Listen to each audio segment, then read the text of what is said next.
आप सबों का फिर से मेरे हिंदी होप चैनल में स्वागत है और बड़ा अच्छा लग रहा है कि मैं फिर से आपके सामने एक और संदेश के साथ हाजिर हो सकती हूँ। और आज का संदेश जो है वो भी बहुत अच्छा है और इसका हम अध्ययन करेंगे। एक थोड़ी छोटी सी प्रार्थना करेंगे। आइए प्रार्थना में जाएंगे। हे हमारे स्वर्गीय पिता परमेश्वर, महान परमेश्वर, हम तेरे सामने आते हैं, अपने आप को, अपने सरों को झुकाते हुए तेरी महिमा स्तुति करते हुए तेरे सामने आते हैं। हम जानते हैं कि तूने हमें काम सौंपा है और हम चाहते हैं कि ये काम पूरी लगन से कर सकें।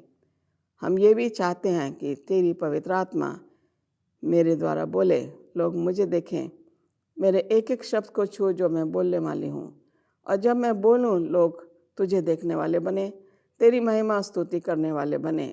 तूने मुझे चुना है, मैं पापी हूँ, लेकिन तूने मेरे पापों को क्षमा किया है और मैं तेरा धन्यवाद देती हूँ। यही मेरी प्रार्थना है, सुनो ग्रहण कर, आमीन।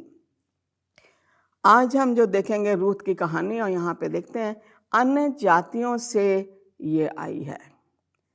रूत की पुस्तक जो है, मैं देखती हूँ कि इसमें 4 अध्याय हैं और पहले अध्याय में अगर हम देखें तो यहाँ पे हमें मिलती है रूत की फैमिली, परिवार, उसके सास और ससुर। और हम ये भी देखते हैं कि रूत जो है अन्य जातियों में से आई और उसको वो इज़्ज़त मिली कि वो दाऊद की दादी परदादी कहलाई जाए। परमेश्वर जो है ये यहूदियों के लिए नहीं आया या इस्राएलियों के लिए नहीं आया, परमेश्वर सब लोगों के लिए आया, अन्य जातियों के लिए भी आया। उसकी दया और उसका प्यार अन्य जातियों के ऊपर भी था। अगर अन्य जातियों पे उसका प्यार नहीं होता तो रूत का कहीं भी नाम नहीं होता। और रूत जो है अन्य जातियों में से आके उसने परमेश्वर को ग्रहण किया। हम देखते हैं कि थोड़ा हम इसके बैकग्राउंड में जाएंगे कि रूत का जो ससुर था एल्काना और सास नओमी, ये दोनों बैतलहम में रहते थे अपने दोनों बेटों के साथ। और ये जो है बैतलहम का मतलब है रोटियों का घर। बड़ा अच्छा इनका परिवार चल रहा था और सडनली जो है अचानक से जो है दिन इनके थोड़े से अलग से हो गए, गमगीन हो गए, क्योंकि बैतलहम में अकाल पड़ गया। जब अकाल पड़ता है बैतलहम में तो एल्काना ने ये फैसला लिया कि वो मोआब देश में जाएंगे जहाँ पे खाने की कोई कमी नहीं होगी। उन्होंने ये नहीं सोचा कि मोआब देश में जाएंगे तो वहाँ पे बुत परस्ती में उन्हें रहना पड़ेगा, उन लोगों के साथ रहना पड़ेगा जो परमेश्वर से बहुत दूर हैं। ये ना सोचते हुए एल्काना ने जो फैसला लिया कि वो वहाँ से मोआब देश में जाके रहेंगे और जब बैतलहम में हालात सही हो जाएंगे तो वापस वो बैतलहम में आ जाएंगे। मैं ये सोचती हूँ एल्काना ने जो ये फैसला लिया था ये परमेश्वर से पूछ के नहीं लिया, परमेश्वर से उसने सलाह नहीं ली और उसने अपना फैसला जो है अपनी पत्नी नओमी और अपने दोनों बेटों के साथ लिया। और इस तरीके से ये चारों के चारों बैतलहम से निकल के मोआब में पहुंच जाते हैं। यहाँ पे ये लोग रहना शुरू कर देते हैं, उन लोगों के साथ रहते हैं जो कि परमेश्वर को नहीं मानते हैं। इनके दिन अच्छे बीतने लगे और फिर हम देखते हैं कि कुछ सालों के बाद एल्काना की मृत्यु हो जाती है और फिर नओमी अकेली रह जाती अपने बेटों के साथ। उसके बेटे भी जवान होने लगे और उसने ये सोचा कि मैं अपने दोनों बेटों की शादियां कर देती हूँ। और मोआब से ही उसने दोनों स्त्रियां ली जिनकी शादी उसने अपने दोनों बेटों से कर दी, और महलोन और किलियोन। ये दोनों बेटे जो हैं अपनी पत्नियों के साथ अच्छा समय व्यतीत कर रहे थे, लेकिन 10 साल के बाद दोनों बेटों की मृत्यु हो जाती है।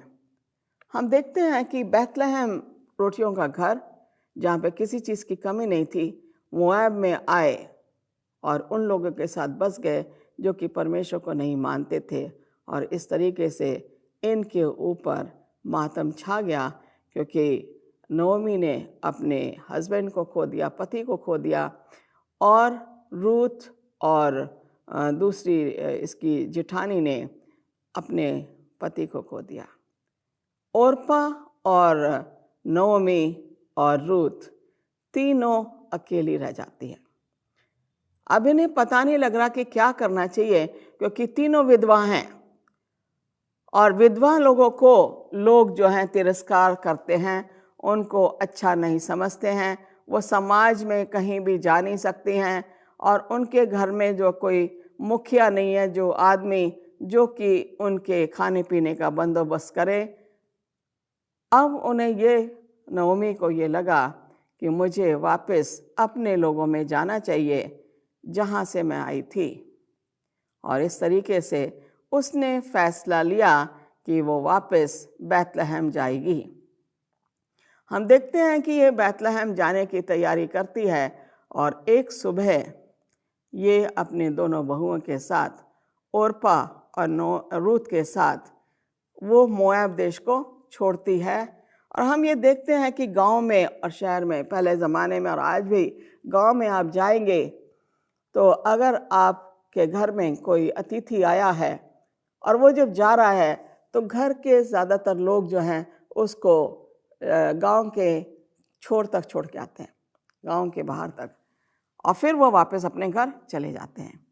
तो यहाँ पे जो है नओमी के साथ उसकी दोनों बहुएं जो हैं वो बाहर, शहर के बाहर आती हैं, और नओमी जो है रुक जाती है और कहती है अपनी दोनों बहुओं से कि मैं तो विधवा हूँ और तुम बहुत जवान हो, मैं विधवा हूँ, मेरा वापस जाना अपने देश में सही है, लेकिन तुम लोग अपने घर लौट जाओ और वहाँ पे तुम अपनी दूसरी शादी करके अपना घर बसाओ। हम देखते हैं कि हम देखते हैं कि रूथ और ओरपा के कोई बच्चा नहीं हुआ। 10 साल इनको शादी के हो गए थे और उनके पति जो हैं, दोनों के पति मर जाते हैं, लेकिन इनके पास कोई बच्चा नहीं था। और इसलिए जो है नओमी चाह रही थी कि दोनों की दोनों, ओरपा और रूथ, वापस अपने देश चले जाएं, अपने घर चले जाएं, वहाँ शादी करके उन लोगों के साथ रहे, अपने पतियों के साथ रहें, और इस तरीके से उनका घर दोबारा बस जाएगा। हम यहाँ देखते हैं रूथ उसका पहला अध्याय में अगर देखें 9वीं आयत में, उसने कहा यहोवा ऐसा करे कि तुम फिर अपने अपने पति के घर में विश्राम पाओ। सच्चे मन से नओमी ने बोला तुम जाओ और शादी कर लो, अपने पति के घर में विश्राम पाओ, खुश रहो। तब उसने उनको चूमा और वे चिल्ला चिल्ला के रोने लगी। उससे कहा निश्चय हम तेरे संग तेरे लोगों के पास चलेंगी। ओरपा और रूथ, जब नओमी ने कहा अपने घर वापस चले जाओ, तो उन्होंने बुरा लगा कि उनकी सास उन्हें अपने साथ नहीं ले जा रही है, और दोनों ने कहा हम तेरे साथ चलेंगे, हम तुझे कहाँ छोड़ें, हम जहाँ तू जाएगी हम भी तेरे साथ जाएंगे। और नओमी ने फिर कहा कि देखो मैं बूढ़ी हो गई हूँ और मैं दूसरी शादी नहीं कर सकती कि दूसरी शादी मैं करूँ और फिर मेरे दूसरी शादी से लड़के पैदा हों और फिर जब वो जवान हो तब तक तुम इंतज़ार करो और तब तुम शादी करोगे। ऐसा पॉसिबल नहीं है क्योंकि मैं बूढ़ी हो गई हूँ। इसलिए अच्छा है कि तुम अपने अपने घरों में वापस चले जाओ और शादी करके आराम से रहो। ये सुनते ही हम देखते हैं कि ओरपा ने अपनी सास को प्यार किया और वापस वो चली जाती है। हम यहाँ देख रहे थे कि ओरपा जो है अपने सास को प्यार करती है। ओरपा को अगर हम देखें तो उसने जब पहली बार नओमी ने बोला अपने घर चले जाओ, तो उसने कहा हम तेरे संग चलेंगी। ओरपा जो है वो ऊपरी मन से नओमी को कह रही थी कि हम तेरे साथ चलेंगे, असलियत में वो नओमी के साथ जाने से हिचकिचा रही थी। हम देखते हैं यहाँ 2 बहुएं हैं, रूथ और ओरपा। ओरपा और रूथ दोनों नओमी और अपने पतियों के साथ, अपने ससुर के साथ, अपने पतियों के साथ उन्होंने काफ़ी अच्छे समय बिताया। अब मैं सोचती हूँ कि नओमी ने ज़रूर उनको ये परमेश्वर के बारे में बताया होगा, और वो परमेश्वर के बारे में बताने का मतलब है कि वो चाहती थी कि ये जो अन्य जाति से ये बहुएं जो आ रही हैं, ये परमेश्वर को ग्रहण करें, उसको स्वीकार करें। हम यहाँ देखते हैं ओरपा ने पहली बार कहा हम तेरे साथ चलेंगे, लेकिन दूसरी बार जो है उसने अपनी सास को प्यार किया और वहाँ से चली गई। हम देखते हैं कि ओरपा के ऊपर जो असर पड़ा, इतने साल अपने पति के साथ रही, लेकिन उसने वापस नओमी के साथ जाने के लिए आग्रह नहीं किया। उसने अपने लोगों में जाना उचित समझा। वो अन्य जाति की स्त्री थी और अन्य जातियों में वो वापस चली जाती है।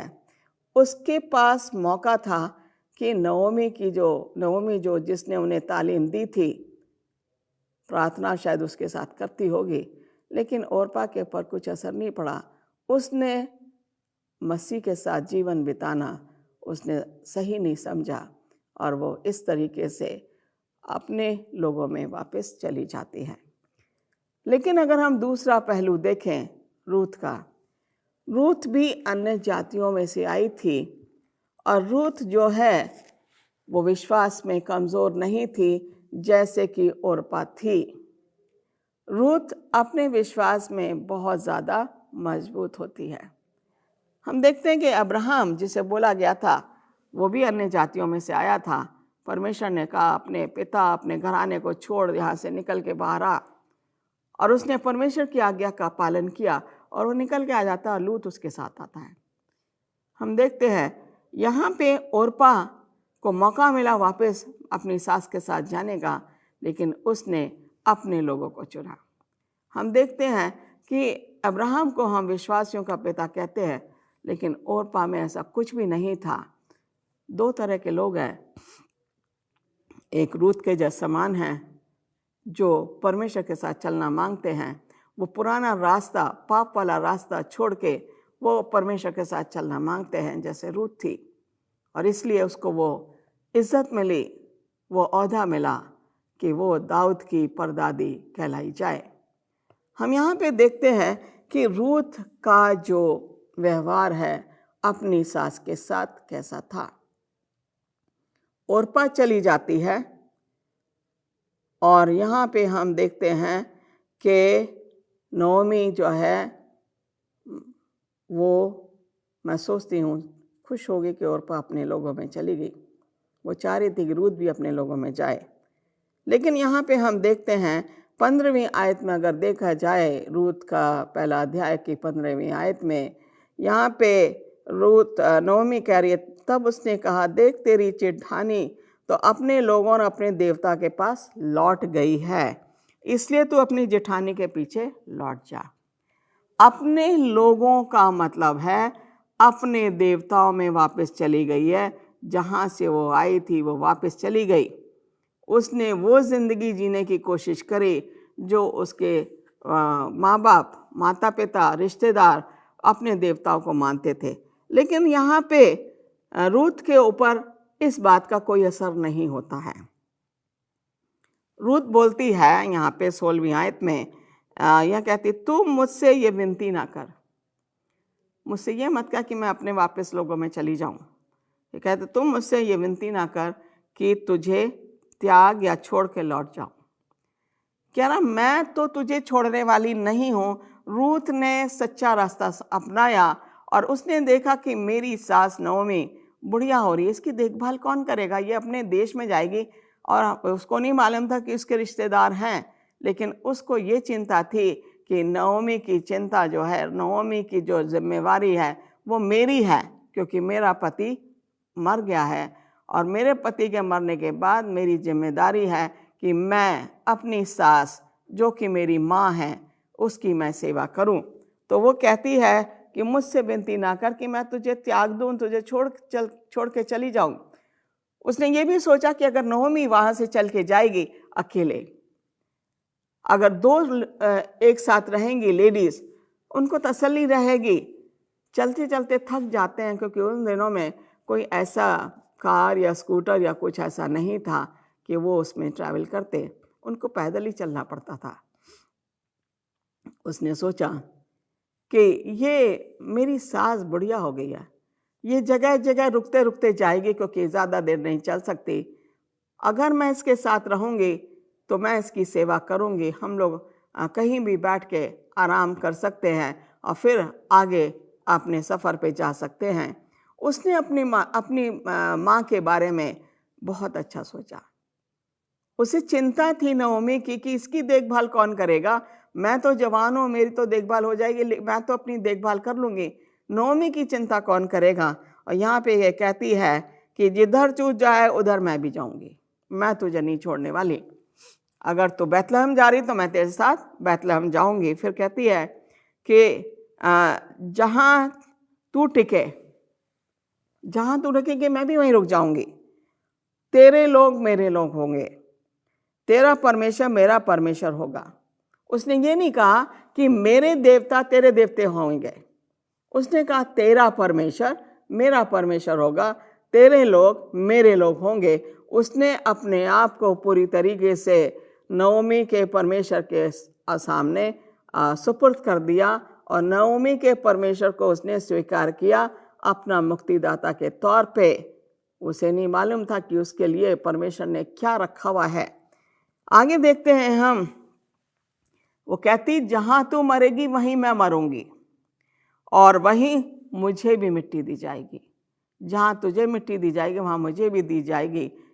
बड़ा उसने ठान लिया था, फैसला ऐसा लिया था कि नहोमी उसको ना नहीं कर सकती थी। जब रूत कह रही है जहां तू मरेगी मैं मरूंगी, तेरा परमेश्वर मेरा परमेश्वर, तेरे लोग मेरे लोग, जहां तू जाएगी मैं वहां जाऊंगी। उसने देखा कि रूत जो है उसकी जो बात उसने फैसला लिया है, उसने किसी से पूछा नहीं है, उसके मन में परमेश्वर समाया हुआ था, तभी उसने कहा तेरा परमेश्वर मेरा परमेश्वर। ओरपा के मन में परमेश्वर समाया नहीं था, ओरपा के मन में उसके मोआब के देवता समाये हुए थे। उसका जो आकर्षण था वो मोआब के लोगों की ओर था, अपने मम्मी डैडी की ओर था, अपने भाई बहनों की ओर था, अपने मंदिर में जिस देवता को वो मानते थे उनके ऊपर उसका जो था रुझान था। लेकिन रूत का बिल्कुल ऑपोजिट है, दोनों अन्य जातियों से आई हैं और दोनों का रुझान अलग है। यहाँ पे हम कहते हैं यदि मृत्यु छोड़ किसी कारण मैं तुझसे अलग हूँ तो यहोवा मुझसे वैसा ही वरन उससे भी अधिक करे। वो कह रही मृत्यु के अलावा मुझे तुझसे कोई अलग नहीं कर सकता। इतना ज़्यादा पक्का फैसला उसने लिया, उसको सोचने की ज़रूरत नहीं थी। उसको अपनी माँ से बहुत ज़्यादा प्यार था और जो उसकी माँ से प्यार करता है वो उसके परमेश्वर से भी प्यार करता है, इसलिए उसने कहा तेरा परमेश्वर मेरा परमेश्वर। यहाँ पे हम देख रहे हैं कि यहाँ पे नहोमी ना नहीं कर सके। बहुत से लोग हैं, अब्राहम के साथ लूत भी आया, लेकिन लूत ने वो एरिया चुना जहाँ पे उसे हरी भरी घास दिख रही थी। उसने वो आकर्षण देखा जो सदोम और अमोरा में दिख रहा था। अब्राहम के साथ था, अब्राहम के साथ निकला, लेकिन रास्ता उसने क्या चुन लिया? सदोम और अमोरा का रास्ता चुना। जब फरिश्ते ने उनको वहाँ से सुबह निकाला, लूत के परिवार से, लूत, उसकी दोनों बेटियाँ और उसकी वाइफ पत्नी, हम देखते हैं कि लूत जिन बेटियों की शादी सदोम और अमोरा के लड़कों से करना मांग रहा था उनके पास जाता है और उन्होंने मना कर दिया, उसका मजाक उड़ा के उसे वहाँ से भेज दिया।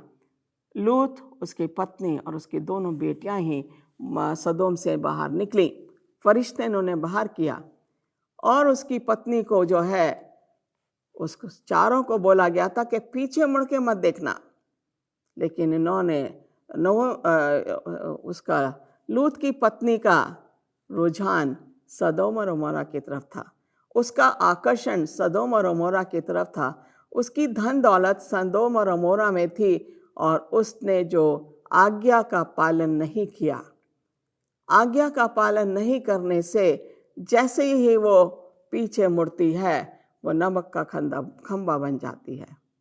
हम देखते हैं कि लूत को जो था वो वहाँ से भागता है और वो सैर शहर में जाके रुकता है, वहाँ पे गुफा में रहने लगता है, और उसकी बेटियों के द्वारा उसके जो बच्चे पैदा होते हैं एक मोआब का होता है। ये वही मोआब शहर है जिसमें लूत की एक बेटी से एक बेटा होता है, जो कि लूत और उसकी बेटी से पैदा होता है।